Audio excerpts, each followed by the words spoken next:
네, 굿모닝. 좋은 아침입니다. 오늘도 주님이 주시는 평강을 경험하시는 귀한 하루가 되시기를 소망합니다. 오늘 본문 창세기 29장 15절에서 30절의 말씀을 제가 봉독하겠습니다. 라반이 야곱에게 이르되 내가 비록 내 생질이나 어찌 그저 내 일을 하겠느냐. 내 품삯을 어떻게 할지 내게 말하라. 라반에게 두 딸이 있으니 언니의 이름은 레아요 아우의 이름은 라헬이라. 레아는 시력이 약하고 라헬은 곱고 아리따우니 야곱이 라헬을 더 사랑하므로 대답하되 내가 외삼촌의 작은 딸 라헬을 위하여 외삼촌에게 7년을 섬기리이다. 라반이 이르되 그를 내게 주는 것이 타인에게 주는 것보다 나으니 나와 함께 있으라. 야곱이 라헬을 위하여 7년 동안 라반을 섬겼으나 그를 사랑하는 까닭에 7년을 며칠같이 여겼더라. 야곱이 라반에게 이르되 내 기한이 찼으니 내 아내를 내게 주소서. 내가 그에게 들어가겠나이다. 라반이 그곳 사람을 다 모아 잔치하고 저녁에 그의 딸 레아를 야곱에게로 데려가매 야곱이 그에게로 들어가니라. 라반이 또 그의 여종 실바를 그의 딸 레아에게 시녀로 주었더라. 야곱이 아침에 보니 레아라. 라반에게 이르되 외삼촌이 어찌하여 내게 이같이 행하셨나이까. 내가 라헬을 위하여 외삼촌을 섬기지 아니하였나이까. 외삼촌이 나를 속이심은 어찌 됨이니까. 라반이 이르되 언니보다 아우를 먼저 주는 것은 우리 지방에서 하지 아니하는 바니라. 이를 위하여 7일을 채우라. 우리가 그도 내게 주리니 내가 또 나를 7년 동안 섬길지니라. 야곱이 그대로 하여 그 7일을 채우매 라반이 딸 라헬도 그에게 아내로 주고 라반이 또 그의 여종 빌하를 그의 딸 라헬에게 주어 시녀가 되게 하매 야곱이 또한 라헬에게로 들어갔고 그가 레아보다 라헬을 더 사랑하여 다시 7년 동안 라반을 섬겼더라. 아멘. 네, 두려움 가운데 고향집을 떠난 야곱은 베델에서 하나님을 만난 후에 또 먼 길을 걸어 외삼촌이 살고 있는 땅 하란에 이르게 됩니다. 길에서 홀로 방황한 시간이 길었던 것만큼 라반의 환영을 받게 되자 새로운 거처를 얻게 되고 또 다시 한번 가족으로 인정받는 그런 안도감을 느끼게 되었을 것입니다.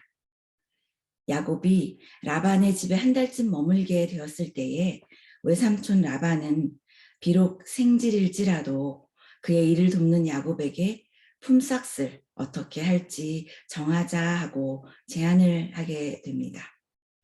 야곱이 일을 한 대가에 대한 품삯을 물었지만 야곱은 이미 그의 마음에 라헬을 사랑하게 되었기에 라헬을 얻기 위해 7년 동안 삼촌을 섬기겠다고 말하게 됩니다.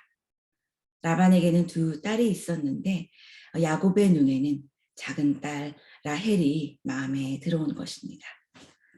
이미 이런 마음을 그의 마음에 품은 야곱이지만 라반의 딸과 결혼하는 그 과정이 그리 순탄치는 않았음을 우리가 알고 있습니다. 18절의 말씀을 보면 야곱이 라헬을 더 사랑함으로 대답하되 내가 외삼촌의 작은 딸 라헬을 위하여 외삼촌에게 7년을 섬기리이다 하고 품삯을 정하고 있습니다. 단지 그의 노동에 대한 품삯이 아니라 분명히 작은 딸 라헬과 결혼을 전제로 한 품삯이요. 또 그런 목표가 명백한 그런 섬김이었습니다. 여기서 섬기다라는 그 원어의 의미, 아바드라는 그 말의 의미는 마치 종으로서 종의 위치에서 헌신하며 일하겠다라는 그런 뜻입니다. 사랑하는 아내를 얻기 위하여 종과 같은 마음으로 밤낮 충성되이 섬기겠다라는 그런 야곱의 의지를 보여준 표현이라 할 수 있습니다. 그 당시의 풍습에 따르면 아내를 얻기 위해서 보통 3, 4년 정도의 품값을 지불했다고 합니다. 그 정도도 3, 4년의 그 품삯도 지금 야곱의 형편을 보면 상당한 결혼 지참금이었는데 라헬을 얻기 위해서 무려 7년을 종과 같이 헌신할 것을 약속한다는 것은 라헬을 사랑하는 마음이 그만큼 컸기에 어떤 대가를 치루어서라도 반드시 라헬을 아내로 얻겠다 하는 그런 마음을 보여준 것이었습니다. 드디어 긴 7년을 7일과 같이 여기며 일하다가 기한이 다 차게 되어서 삼촌 야곱은 그 삼촌 라반에게 그의 품삯을 지불할 것을 요구하게 됩니다. 21절 말씀에 야곱이 라반에게 이르되 내 기한이 찼으니 내 아내를 내게 주소서 내가 그에게 들어가겠나이다 하고 말하고 있습니다. 야곱의 요청대로 라반은 사람들을 다 모아 잔치를 열고 결혼식을 거행하게 됩니다. 모든 사람이 다 모였고 모든 사람이 다 축제와 같은 잔치에 참여를 하였는데 야곱만큼은 기가 막힌 상황에 맞닥뜨리게 된 것입니다. 25절 말씀을 보면 그런 상황을 우리가 볼 수 있는데요. 야곱이 아침에 보니 레아라 라반이 이르되 외삼촌이 어찌하여 내게 이같이 행하셨나이까 내가 라헬을 위하여 외삼촌을 섬기지 아니하였나이까 외삼촌이 나를 속임은 어찌 됨이니까. 그 저녁에 라반이 신랑 야곱의 방에 들여놓은 것은 7년을 기다린 작은 딸 라헬이 아닌 큰딸 레아였던 것입니다. 너무나도 화가 나고 또 놀란 야곱은 이렇게 외쳤습니다. 나를 속이시면 어찌 되느니까. 야곱은 자신이 이런 말을 하게 될지 꿈에도 생각지 못했을 것입니다. 속이는 자 야곱이 속임을 당한 것입니다. 눈이 어두운 아버지를 속였던 야곱이 그 밤에 그 어두운 밤에 자신이 속임을 당한 것입니다.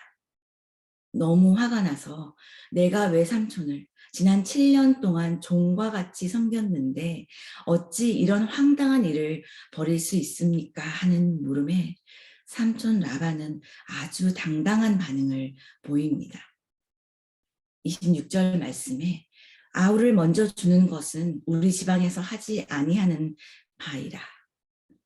그렇다면 라반은 처음 계약할 때 처음 야곱과 품삯을 정할 때 이런 지방의 관습을 당연히 일러주었어야 했습니다. 야곱에게는 너무나 억울한 일이었지만 라반은 우리 지방의 관습을 따른 일이며 또 이것은 우리 지방의 형제 간의 그 도를 따른 것이다. 우리 지방의 형제 간의 그 도리인 것이다 라는 그런 표현을 할 때에 야곱은 더 할 말을 잃어버렸을 것입니다. 야곱이 어찌하여 지금 하란 땅에 와 있는 것입니까? 그가 형제 간의 도리를 저버린 것 때문에 이곳에 와 있는 것이 아닙니까? 형제 간의 도리를 저버리고 형 에서에게서 장자권을 속여 빼앗은 결과로 도망하여 이 하란 땅에 와 있는 것이 아닙니까? 라반의 우리 지방에서 하지 아니하는 바라는 이 발언은 자신의 그 7년 전의 행동에 대한 죄책감을 불러일으키는 그런 발언이 되었을 것입니다. 야곱은 억울함에 분이 차올랐겠지만 자신의 과거를 생각할 때에 당당하게 라반을 맞설 수 있는 그런 형편이 아니었던 것입니다. 자신의 심경을 다 토로하지도 못한 상황에서 라반이 또 제안을 합니다. 27절 이를 위하여 7일을 채우라. 우리가 그도 내게 주리니 내가 또 나를 7년 동안 섬길지니라. 라헬도 아내로 줄 터이니 내가 다시 나를 7년을 종과 같이 일하며 섬기라 하는 것입니다. 라반은 처음부터 이렇게 계획하고 있었는지도 모릅니다. 아마도 의도적으로 이미 라헬을 마음에 두고 있는 야곱을 그의 밑에 오랫동안 섬기게 하려고 이런 일을 꾸민 것인지도 모릅니다. 갈 곳이 없는 야곱의 약점을 알기에 그를 속여 자신이 취할 수 있는 이득을 다 받아내려고 한 것인지도 모릅니다. 결국 야곱은 7년을 더 일하여서 라헬을 아내로 얻게 되었지만 그렇다고 모든 것이 원래의 계획대로 제자리를 되찾은 것은 아닙니다. 처음부터 한 번 엇나가기 시작한 문제는 또 다른 문제를 일으키면서 앞으로의 그 삶이 더 복잡하고 더 곤고한 삶으로 얽혀가게 되는 것입니다. 야곱은 요구하지도 않은 그 아내를 4명이나 얻게 되었고 앞으로 그에 따른 많은 문제들이 발생하게 될 것을 압니다. 하나님은 우리가 엉끌어뜨려 놓은 이 상황, 어떤 상황에서도 하나님의 뜻을 이루어 나가시겠지만 하나님의 그 선한 계획 안에 순종하지 못한 우리는 그 책임을, 그 대가를 반드시 감당하며 살아가게 될 것을 알 수 있습니다. 야곱은 이렇게 라반에게 상상도 못할 그런 속임을 당하면서 자신이 형과 아버지를 속였던 일을 뒤돌아보고 또 뉘우치게 되었을 수도 있습니다. 그리고 그가 아버지와 형 에서를 크게 속였기 때문에 그도 그 대가로 크게 속임을 당한 것이다 라고 생각할 수도 있습니다. 그러나 우리가 깨달아야 되는 것이 우리의 인생이 나의 그 뜻과 계획대로 흘러가는 것이 아니라 하는 그런 사실입니다. 아무리 내가 계획을 세운다고 한들 그것이 하나님의 뜻 안에 있지 않으면 하나님이 허락하시지 않으시면 땅에 떨어지고 마는 것이라는 것입니다. 야곱의 인생에서 알 수 있지 않습니까?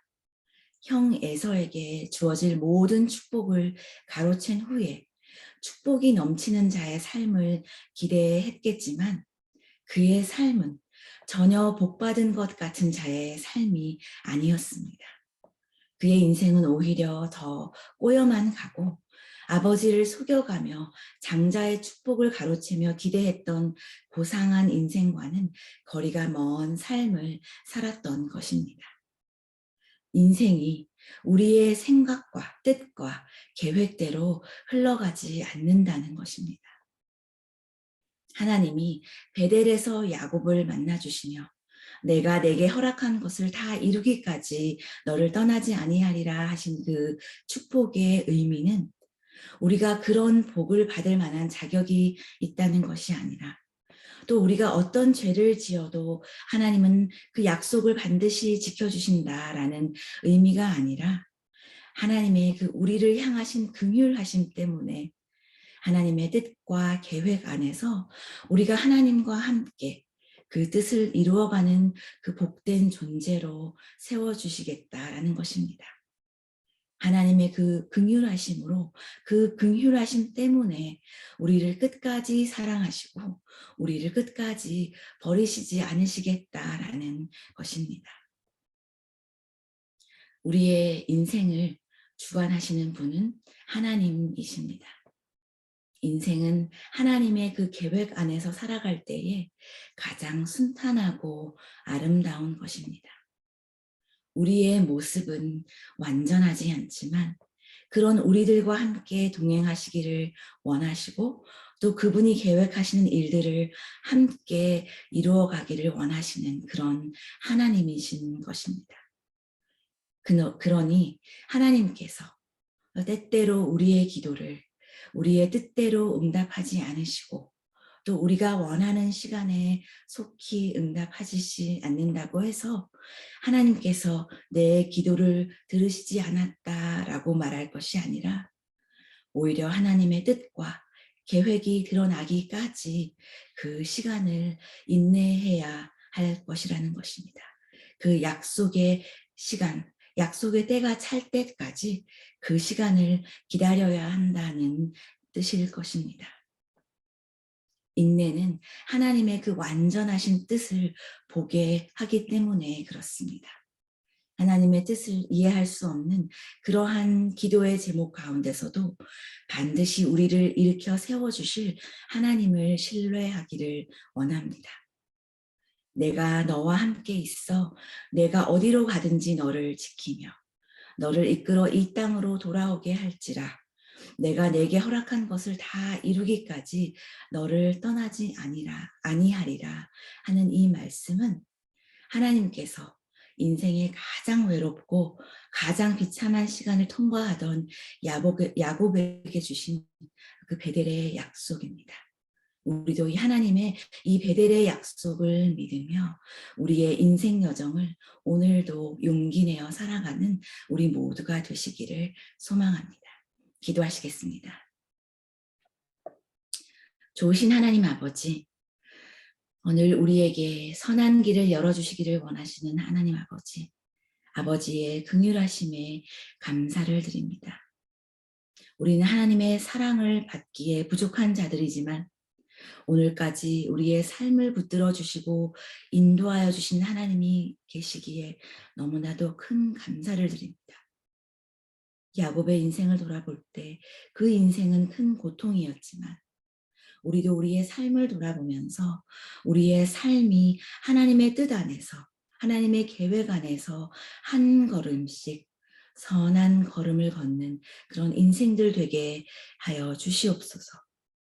그 과정 안에서 하나님의 섭리를 느끼게 하여 주시고 또 하나님의 인도하시는 손길을 체험하는 우리들 될 수 있도록 붙들어 주시옵소서.